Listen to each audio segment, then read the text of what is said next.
Yeah, I feel like even if you're doing like one to many, and if you're doing one to many properly, it's still more intelligent marketing than doing like demand gen or inbound because Yeah. you're basically saying that even with a very broad market, these companies are the companies that we really need. Yeah.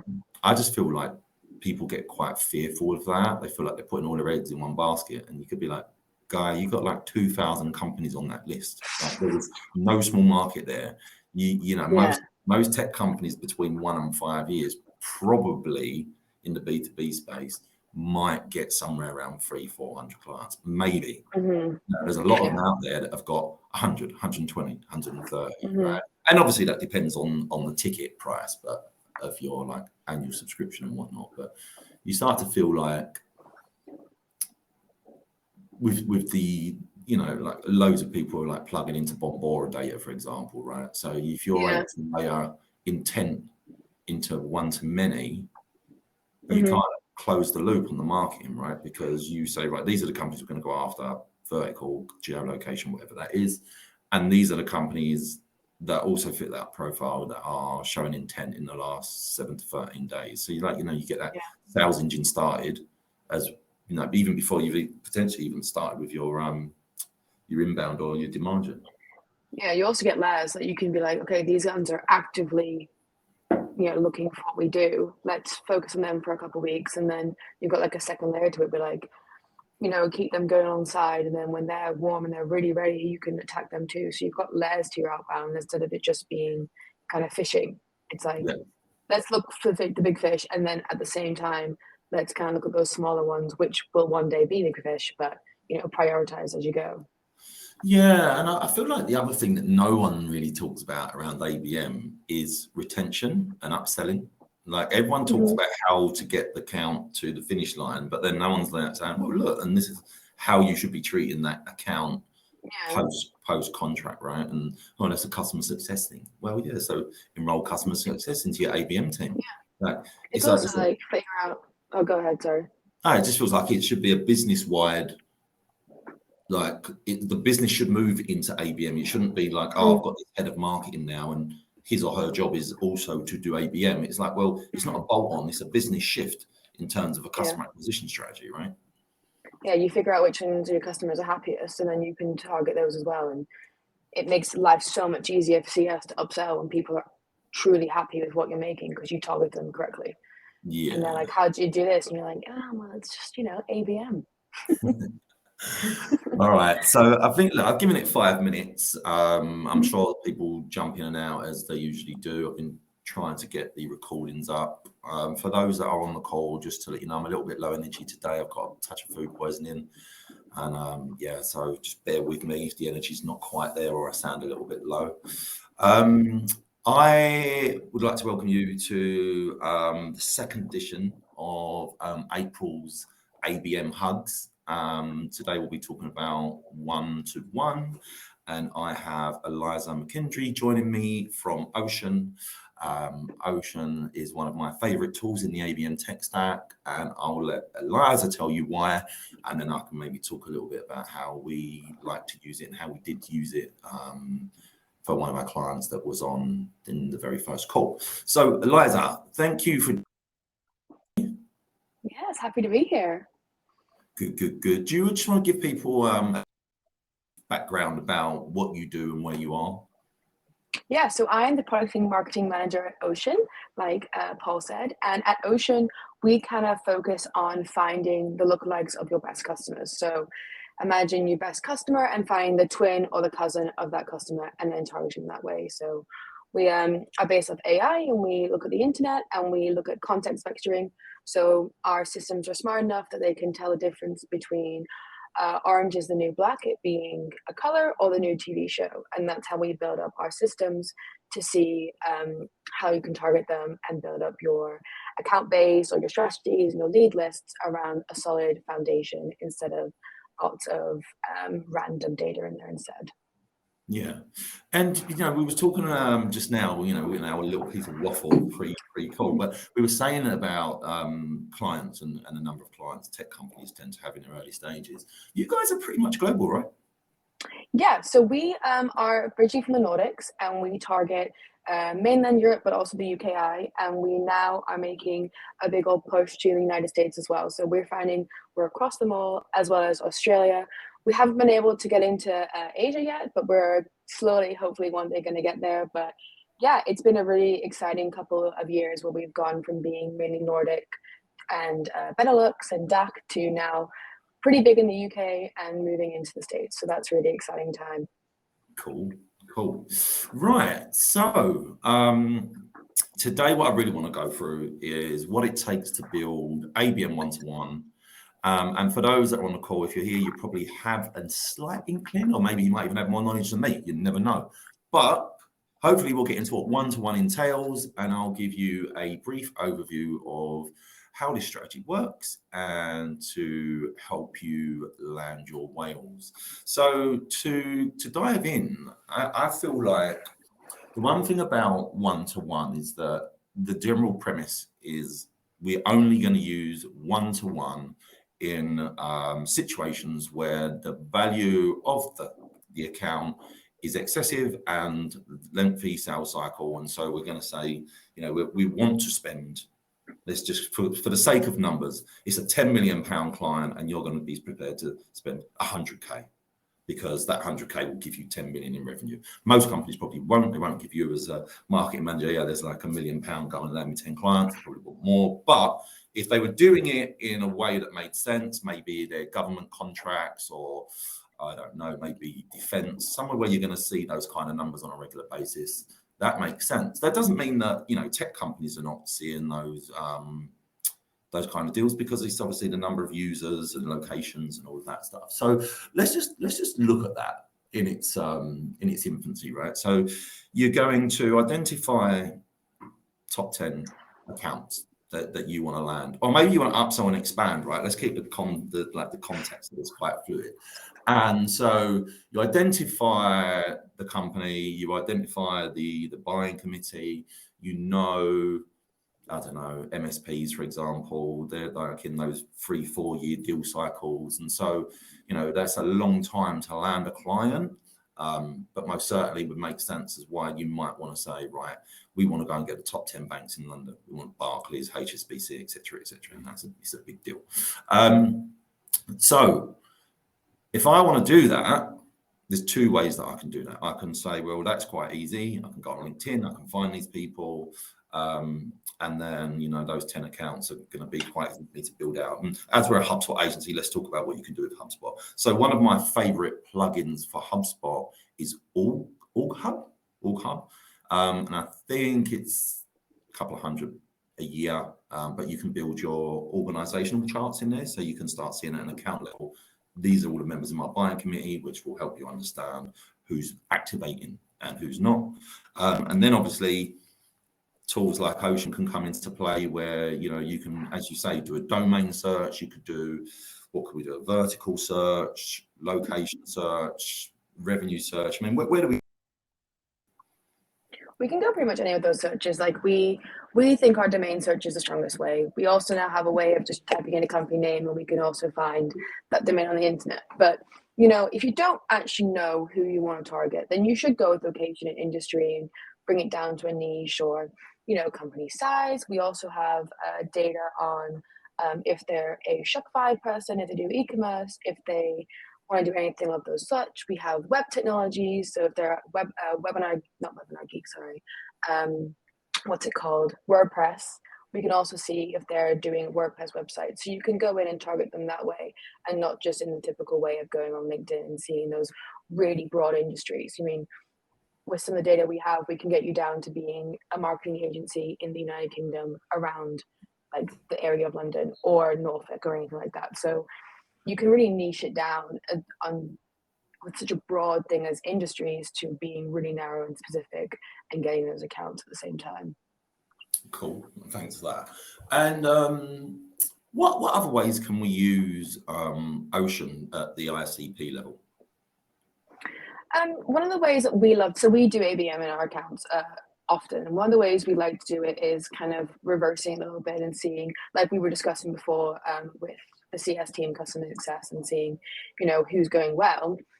taking that and then plugging it into Ocean, so maybe the domain or just the industry, and adding all these filters in, as well as like intent data and seeing who's popping up, and then building from there and using the contacts and the emails and everything like that to enrich, and then going and adding it through into LinkedIn and doing all your ads and your targeting.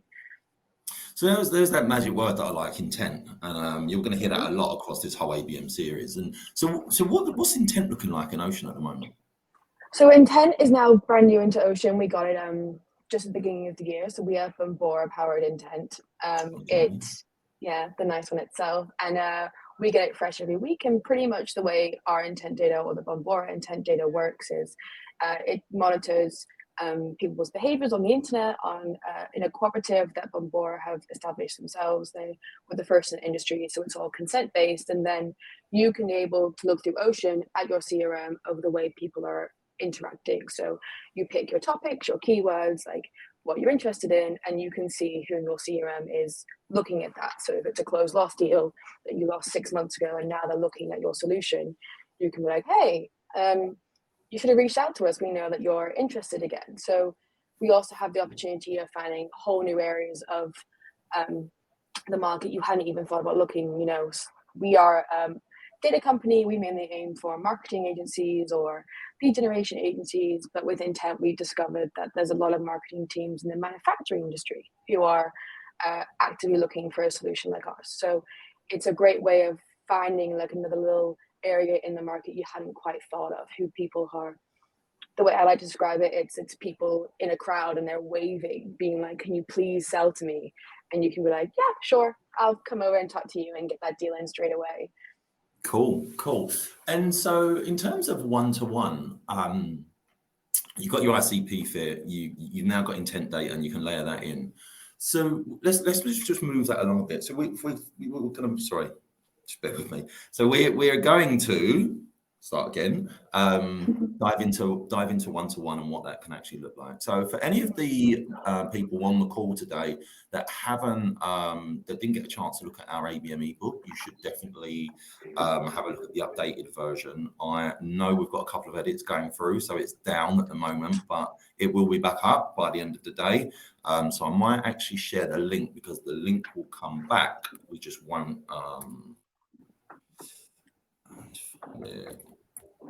We're not going to get it.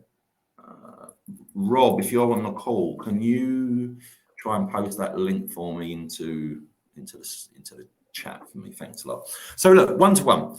The thing with one-to-one is that it's usually targeted at high value accounts, a maximum of 10. Beyond that, it's not even one-to-one. And most people are using this strategy for highly lucrative accounts.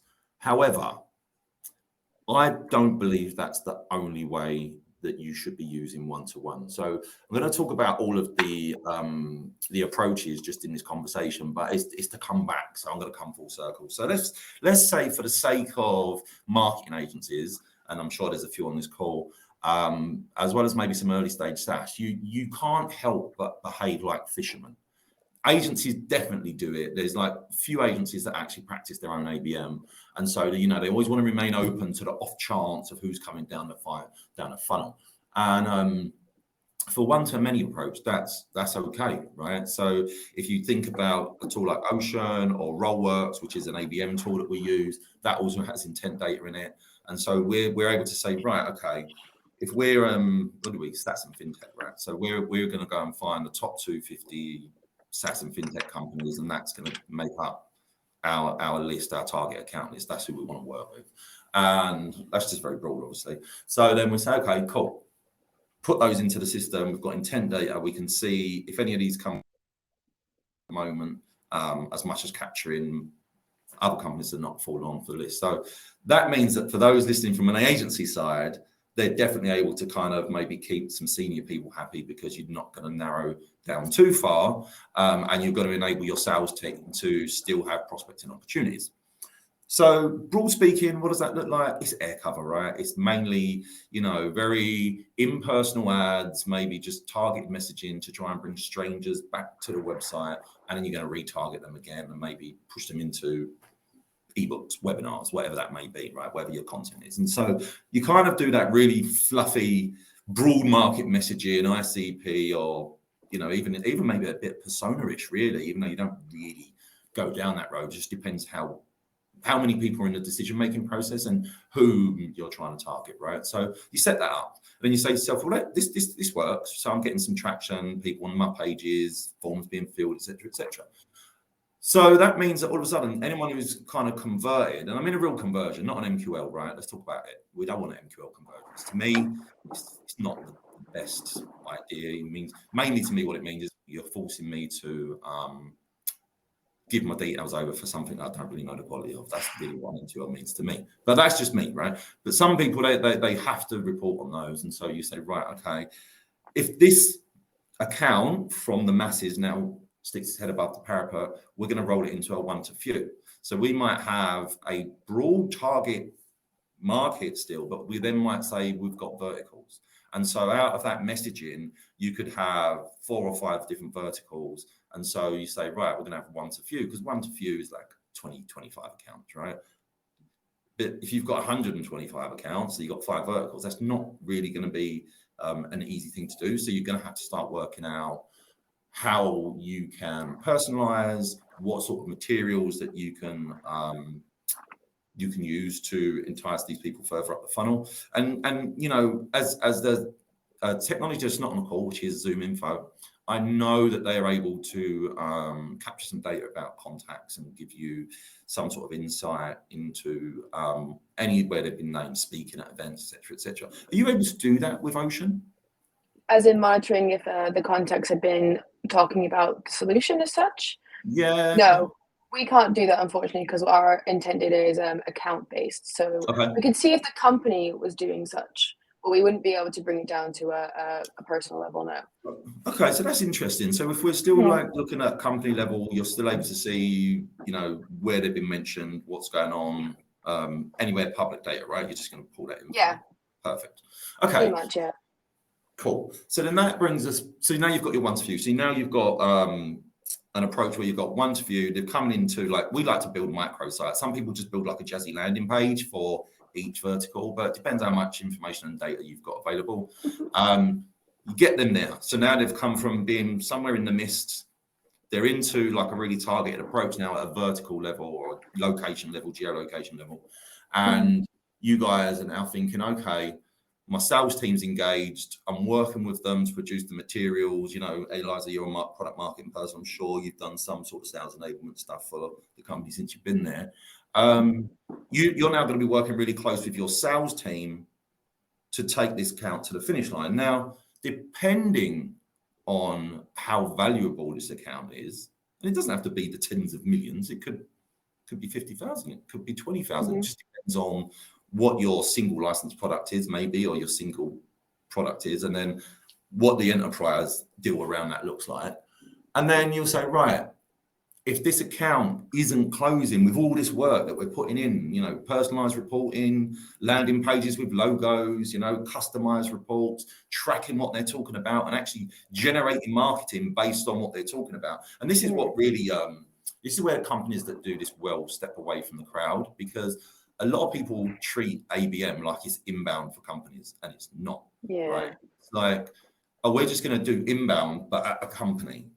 No, you're not. You're actually supposed to go and research these people and understand what their problems are, and actually come to an understanding that maybe the general materials that you have on your blog, they're not actually suitable for the purpose. Because let's say I'm the target person, I might be talking about my recruitment problems. You want to be able to come back to someone maybe like Eliza in your company and say, or if you're the marketing person on the call, and say, well, listen, we actually need to produce something for these guys that talks about how you solve for recruitment, right? So that means actually going and do some research on something that isn't about your company, but you are there to provide the service and make yourself of service so that you become memorable and help move that deal down, right? And so, how much of that are you prepared to do? How much of that then becomes one-to-one, right? You're engaged, you're trying to sell, close the account, but all of a sudden now you need to have like a really tactical, personalized approach. And you have to be able to call it. How long is that going to allow you to take the approach? When is the shut-off point? How much money in terms of manpower, asset creation are we actually going to invest to land account before we just say, look, this is over. We have to just let this go, right? Yeah, that kind of like runs. I'm just going to kind of go back to my questions because I might have lost track there. It can also be a very hard pill to swallow. Like you're doing you're in a process of buying and you're trying to get this person on the line and you realize that what you've been giving them, it actually isn't solving their problem. And you're like, okay, I need to go back to the drawing board now and actually do some more research and be like, okay, look, we've been pushing how to fix this recruiting problem, but actually you can use our platform to go much, find that little sweet spot and be like, hey, this is what it is. But it is like, how far are you going to go? How much are you going to do? How much of your cap are you going to invest into getting this one customer? And then the whole argument is as well, how far are you going to go to get someone on the line who might not actually be happy with what you're giving in the first place? And will that bring any problems further down the line? Fight for the accounts that will be happy in a year, but then, you also want to fight for the accounts that might not be happy, but you can find a way to make them happy. And so that's also part of the decision. Like, okay, are we fighting for a customer who we know we can fix, or are we fighting for a customer because we've been fighting for 6 months now and we want this over the line? Yeah, that makes sense. And so that leads to my next question then. So, you're obviously working with a lot of customers using Ocean and some sure other tech platforms. So I'm sure you're building out your integrations. But what mistakes do you think that you've seen that people listening today could learn from and try and avoid? One of the things that I've noticed when I jump on our customer success calls or I'm talking to some of our potential clients is it can be a very boring process to build up your ICP. It can be really long, it can be very nitty gritty, and sometimes people rush it and just miss the ideal by a couple personas or anything, and it can really do a lot more damage than it would have done if you never had the ICP in the first place. So although it can be boring, it's also it needs to be done, and it's also important to get everyone in your company behind the concept of an ICP. You don't want your sales team to be like, this is my ICP, and your CS team to be on the polar opposite end, because it's not fluid for the company. You can't make long-term happy customers. And so it's, building it up brick by brick and creating this strong foundation that is reliable, and then going from there. I think that's one of the things that I see a lot, that people rush it gets wrong, and then they're really stuck in the mud, like, okay, great, like, what have I done? Why has this happened this way? And, we find also in Ocean, we have a process called custom verticals. We can help you figure out your next customer vertical. Deals are doing really well. And sometimes we see that the best custom vertical, they don't even target because they missed their targeting in the first place. So we show them like, oh, look, from the deals you've closed over the past 12 months, like, this is where you should be targeting. And they have been targeting the completely wrong area because they rushed the ICP targeting. And, right customers, you can increase your deal cycle, you're going to be increasing your ARR over time. So it really is like the foundation. So it's okay to take time on it. It can be frustrating, but it is okay. And it's really important that you do so. And so for me, and obviously I've got some experience with Ocean, right? So I'm trying to let you do the talking and not sell the product for you. I feel like one of the best features about it, especially from a marketing perspective, because everyone's talking about RevOps and alignment, and I feel like today's marketer, whether they're given the credit for it or not, they all really do care about revenue, opportunity generation. How would you advise someone on the call to take a piece of tech like yours back, but kind of pitch it from a sales and marketing perspective, right? It's a very good question.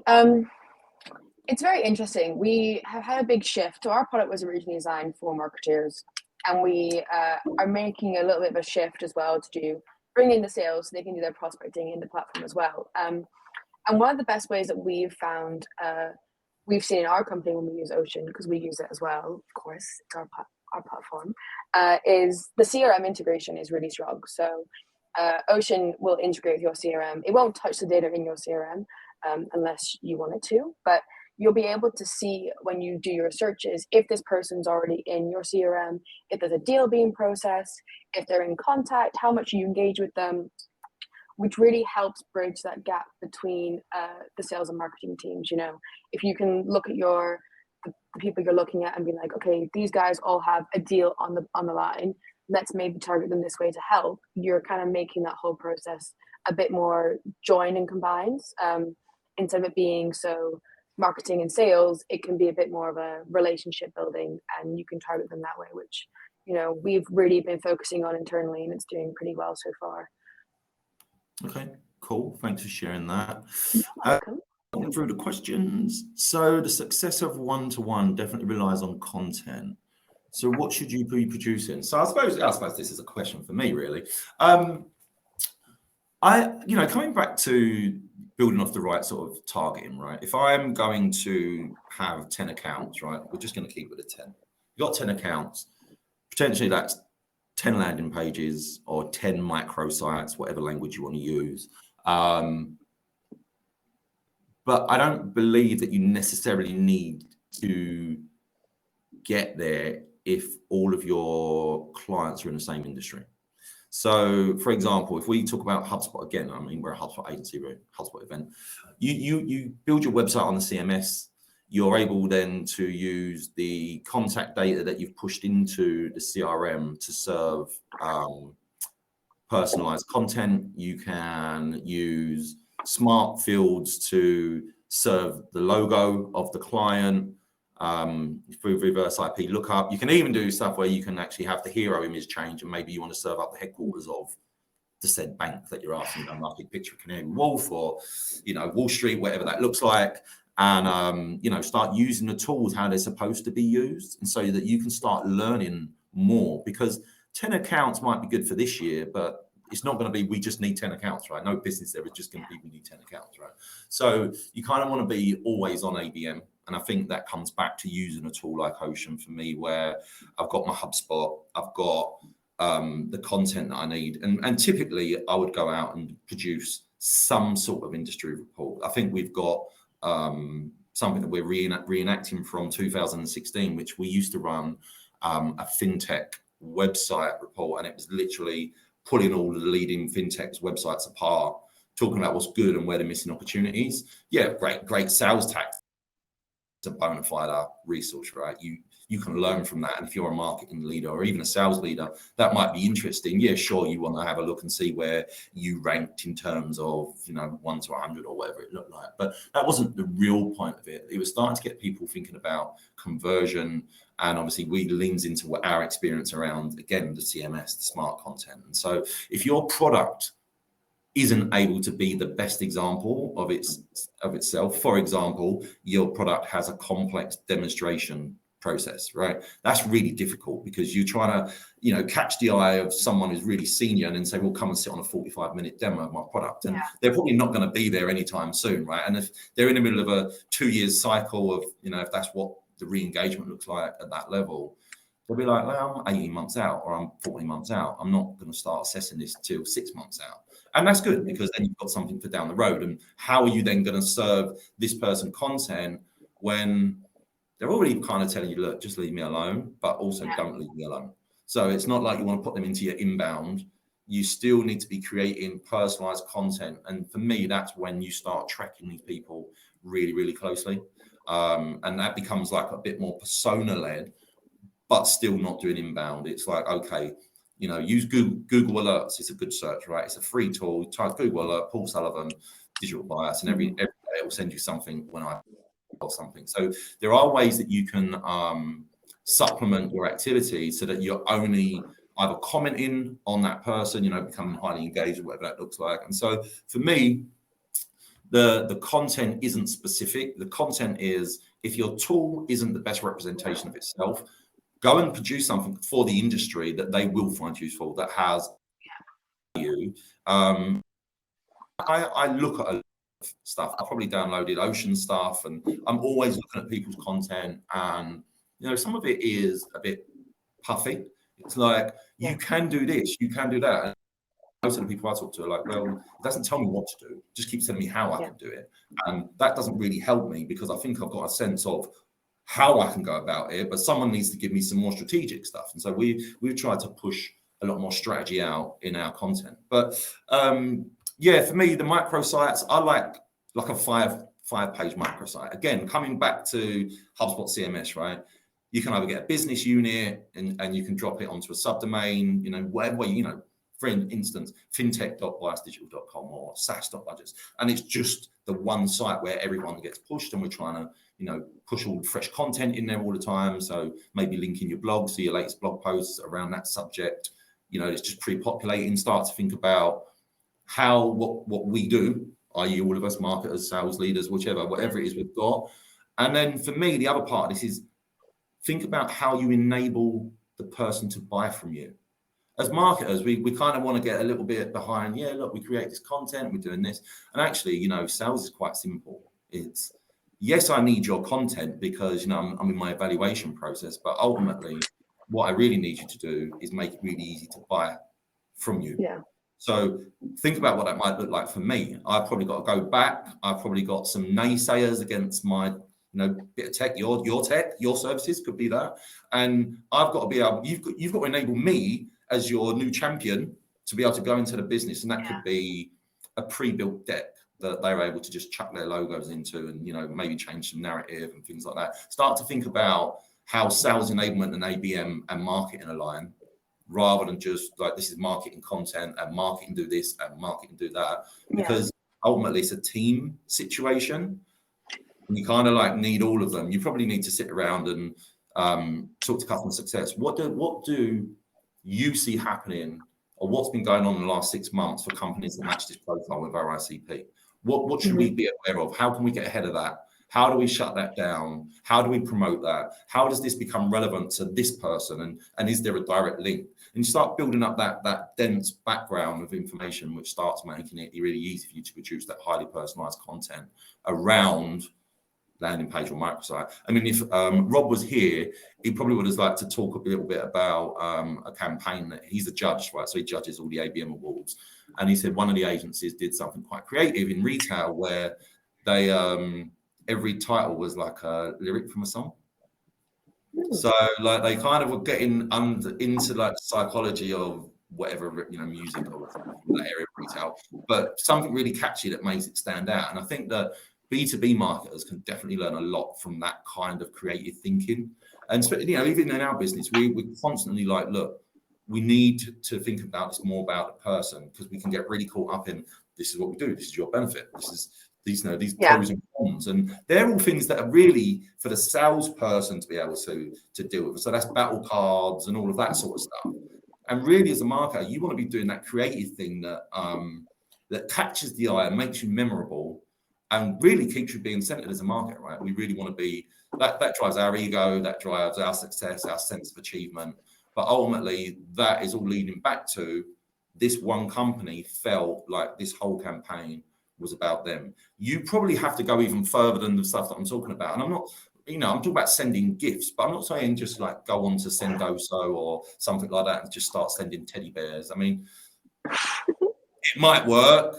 I don't know, but again, try and find out more about what this individual's into. See if they're talking about watching the game on the weekend, or making, if there's a lot of football analogies, or there's a lot of, when they kind of link things that they like into the way that they talk. You can learn a lot from that and then figure out what would be wires to send. Or you could go back to the days of the ad agencies and send something really creative, dry ice, all that sort of stuff. Yes, they are not always in the office, but I think especially in corporate America, most people are there. And in the city, I think you could get that. So start thinking about what's useful, what could open a dialogue, what's creative, and what is just really hyper relevant for them. And a lot of the time it isn't, sending like an iPad with a pre-recorded done. That's all a wash. And your salespeople shouldn't be sending people vouchers for coffees. Like, that's been done. $25 Amazon's been done. Nothing stands out about that. Nothing about that feels personalized. So for me, I'm really thinking about, what can I learn from this person's social? Can I even Google them? Can I become a bit of a digital stalker just to kind of understand, are they into Ferraris? Are they into travel? Or whatever it is I need to learn. There's somewhere between 6 and 16 people, I think Gartner said, now in a real heavy B2B buying decision. 16. And some of those people you'll never even meet. Procurement, finance, you might meet them. Legal. They're just people there that need to be educated, that need to understand what it is you're trying to sell to the business and how it benefits them. And so when you come down to one-to-one, it could be anywhere between 8 and 16 people that you're actually marketing to, which is why it's not persona-led, it's account-led. You're trying to activate an account and go across the account and get that engagement. Yeah, like I think we're in a very interesting age where we've all been around when they've done mass advertising. We're all day to day see these bulk advertising. We're like, oh, it's just a normal ad campaign, whatever. But we're kind of now, especially with our sales guys, we kind of push for the hyper personalization, like make that person feel special. Like I've reached out to you for a reason.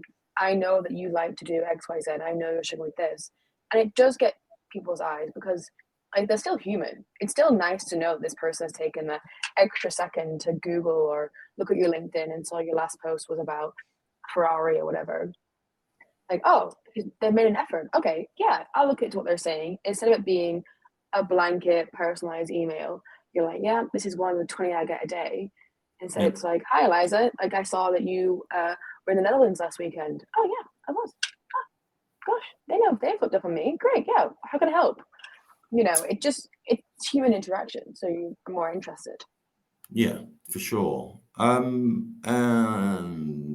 Okay, so that brings my kind of questions to a halt, really. Again, guys, I'm a little bit under the weather with this one.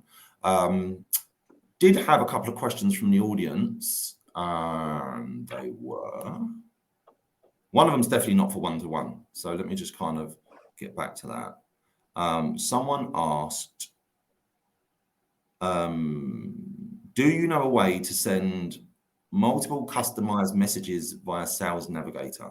Now, that is not one-to-one. For anyone who's on the call and asked that, that is definitely not one-to-one.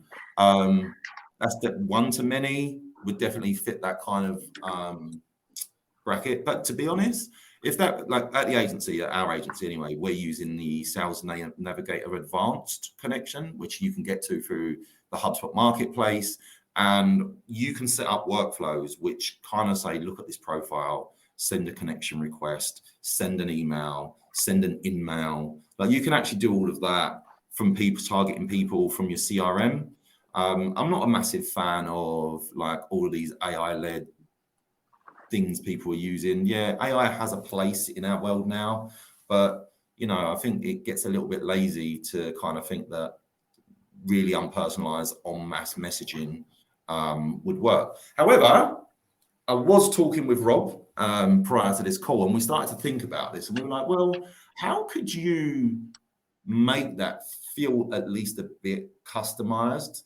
And anyone that was on the first last week, I was talking about the amount of research that we did for our client, and it was well over 100 hours. And that was manual. That wasn't even including stuff that the tech was enabling. So, there was some stuff there too.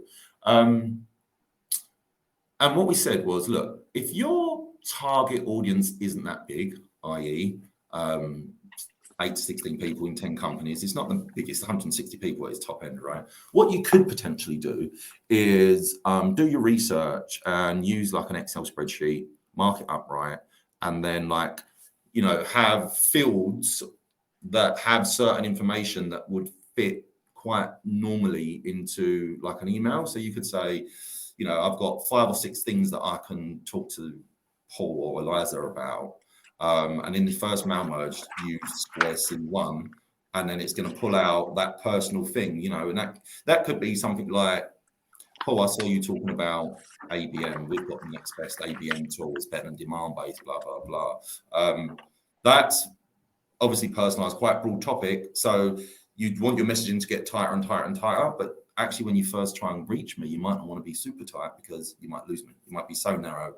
You haven't got me from A to G yet, and you can't just go straight in at G. But that would be a way that you could potentially game the system a little bit if you've got someone who's a bit like Zapier heavy. I'm not good at that, right? So Rob might be able to do it, but I definitely can't. So I won't answer that. And then the other question was, ABM team members and their roles. Well, this one, why don't we ask you, Eliza? You said you're running at ABM at Ocean. What does your ABM team look like? So in our ABM team, there's myself, because I obviously am product marketing manager. I work very closely with the team. We also have a performance marketing specialist, which she has like a special budget for our ABMs. You know, we do the classic. We actually do a bit of agile ABM. That's what we like to call it. We still do a bit of cold calling. We're stick fans on cold calling. So we do cold emailing and targeted ads. So we do that combination. So it's like an SDR, sometimes an AE, myself, who creates the content for the campaign, and then performance marketer to get it up on the LinkedIn. So in theory, if you're going to go more lean, you don't need to have a performance marketer. You would just have one person who did. Well, no, you wouldn't have me. You'd have the performance marketer. You'd have someone to do the whole entire marketing side, and then you just have to talk to your sales team, really. Not like and an that's agency. how we kind of, yeah, or maybe an agency. But no, like, I that's how agree. we do it. I think you raise a really good point there, because I think a lot of people think ABM's activated by marketing, handed off to sales, and at some point, maybe if you get in trouble, you will marketing back out to kind of plug the gap. And that's not how it works. And the thing is, right, is if you think about some of the tactics that we talked about earlier, when we talked about using intent data, coming back to intent, if you think about it, if you've got an active target account list and then you've got all this intent data, one of the things that you're going to be talking about is how do we outbound to these intent companies that are like in play right now? We don't want to miss that opportunity. And my sales leader definitely doesn't want to miss that. Well, the way that you solve that is really simple. If we are now an ABM company, rather than just doing ABM, we're an ABM company. Well, if they activate someone from a vertical that we've got to play in, you've got, I said 5 verticals earlier. So imagine you've got 4 up, and you can't activate one of the companies. I mean, and the numbers are like, what, 1 in 5 will activate. So if you've got 20, 25 a vertical, maybe 5 will activate in any given period. So you say to yourself, right, if you activate something outbound that fits our ICP, we'll just take one of these dormant accounts out and we'll enroll this new activated account into the ABM process. So just because it was generated by an outbound call, it doesn't mean you can't then enroll that account into your ABM playbook, so that then all of a sudden you're really well aligned. And what that does, that stops sales going off like the wild, wild west and just doing whatever they want to do because they feel like they've got license. And you want to say, no, this isn't like that's yours, go and play with it. It's ours still. And so we're using intent.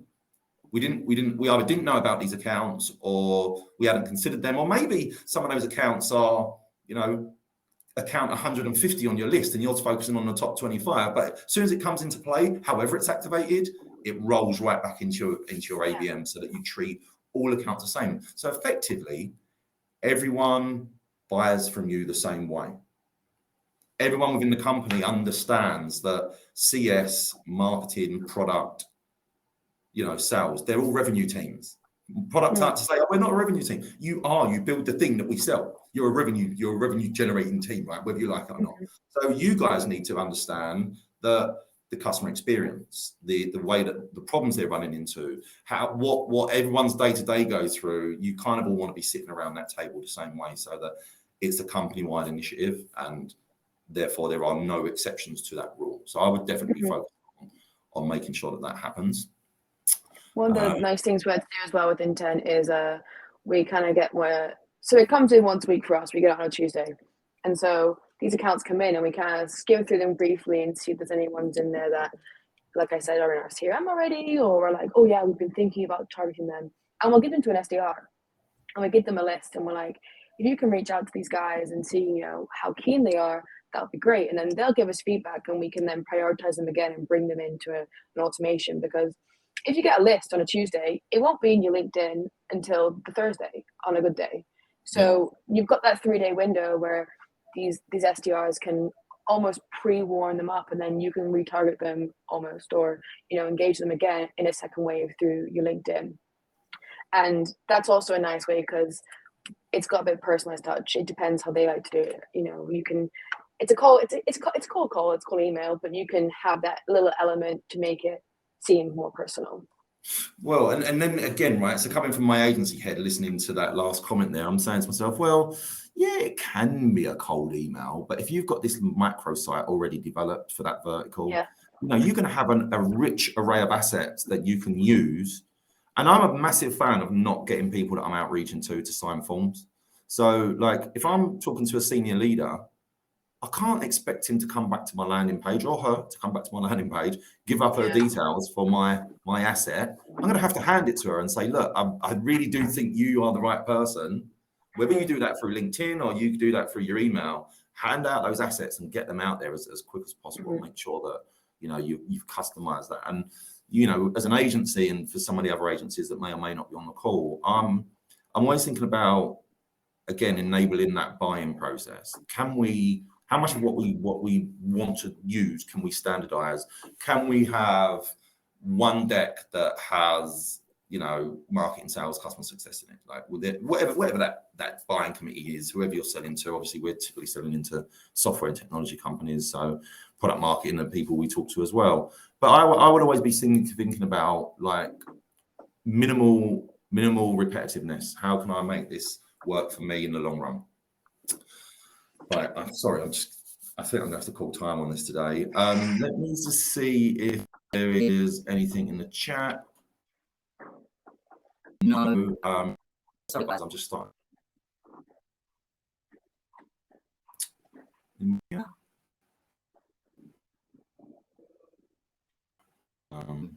ABM team. So for anyone that is running an agency that's on this call, our ABM team is quite small. It's mainly me, partly Rob, and Fawn is out like doing our assets, like our hero pieces for these industries. So we run really lean, but our playbook is built around HubSpot, Ocean. We have Ocean and Rollworks. So, for us, the way that we like to think about this is we want always on ABM.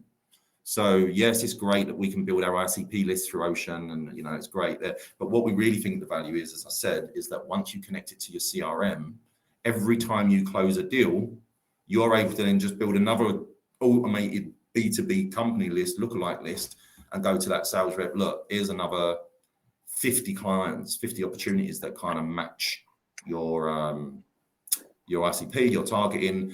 Likelihood is that they're all going to have similar issues that they're all facing, and so you can start to get people to become maybe vertical experts within your organization, so that it feels really, really natural for someone to just say, oh yeah, we talked with AB Industries the other day, and they had a really similar process, and make it sound real rather than it's a bit of a lofty conversation. They're not really going into too many specifics because basically it doesn't exist.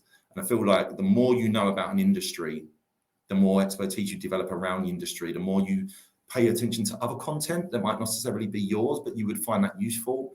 And then I think it becomes even more powerful if you're able to lean into, obviously like a Gartner report or something like that. But just don't be afraid to say that I saw this thing and I thought that would be really relevant for you, right? That's the kind of service that we're looking for. And for those who are on HubSpot, I think last week we went and deleted somewhere around 500 companies out. We were quite ruthless with our targeting. If companies are not showing out, not interested, not engaged, I'm not going to sit there and just kind of keep the data in my CRM. I like my CRM to be clean.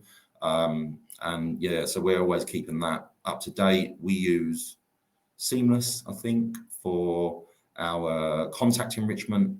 I think there's so many tools that are now starting to overlap. It's hard to just have this one tool that does this one thing because the markets are changing. I think Bombora's intent data, company search data, and all of that is really, really useful.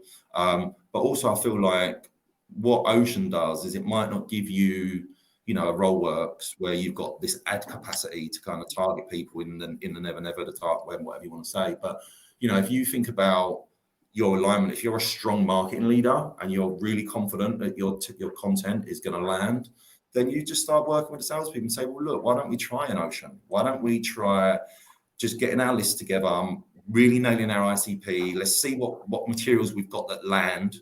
Let's see why they're not landing. And you can test and iterate really, really quickly, but feed those guys like a ton of leads that they can start working, early opportunities. And so that would be what I'd advise.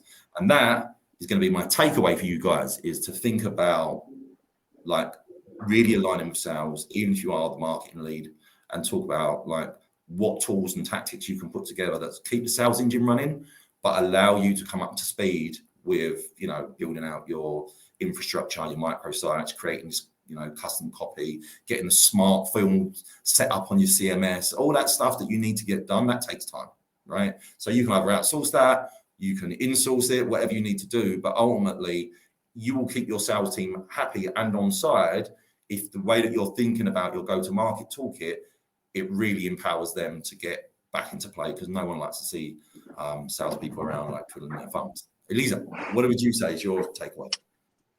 I think my takeaway is that when it comes to ABM, although it takes time to get started, it really has got a special personality to it right now that is so needed. And it's vital if you want to keep going with these bigger clients with a one-to-one framework. Cool.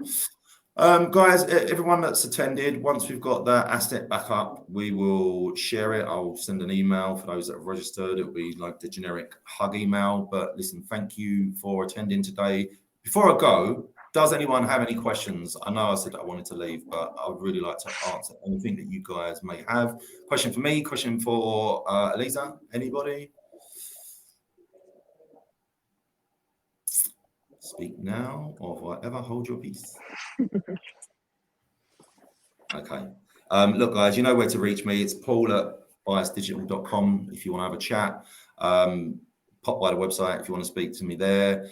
You're not in my Slack, so that's my most active place. But listen, I'd love to have a chat with you. And if you need any sort of advice or support, or you need a sounding board, feel free to book me up for like half hour, and I'll happily talk through whatever it is you're thinking about, and maybe give you some more direct feedback on that. So yeah, reach out. And Eliza, if they want to get to you, how do they contact you?